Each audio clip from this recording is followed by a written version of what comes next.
व्हिडिओमध्ये तुम्ही पाहू शकता बाईकवर बसलेली एक तरुणी तिच्या पाठीमागून येणाऱ्या दुसऱ्या दुचाकीस्वाराला फ्लाइंग किस देताना दिसत आहे। दुसऱ्या बाईकवर बसलेली व्यक्ती ही तरुणीच्या फ्लाइंग किसने प्रतिसाद देत आहे।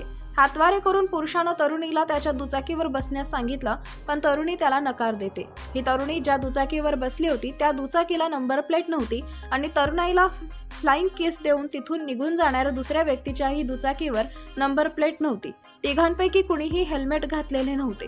चॅनलवरती नवीन असाल तर मराठी न्यूजला जरूर सबस्क्राईब करा। तरुणीनं भर थंडीत बाईकवर उलटा बसून फ्लाइंग किस देतानाचा व्हिडिओ समोर आलाय। हा व्हिडिओ पाहून तुम्हीही चकित व्हाल। ट्रॅफिक नियम न पाळत हेल्मेट न लावता गाडीला नंबर प्लेटही नाही अशा परिस्थितीत तरुणीचा एक व्हिडिओ समोर आलाय, ज्यामध्ये ती भल्या पहाटेच्या थंडीमध्ये गाडीवर साडी नेसून उलटी बसले आणि फ्लाइंग किस देताना व्हिडिओ बनवत आहे। @चापराजिल्हा नावाच्या ट्विटर अकाउंटवर हा व्हिडिओ शेअर करण्यात आलाय। 23 सेकंदाचा हा व्हिडिओ सध्या सोशल मीडियावर जोरदार व्हायरल होतोय। व्हिडिओवर अनेक कमेंटही येताना दिसत आहेत।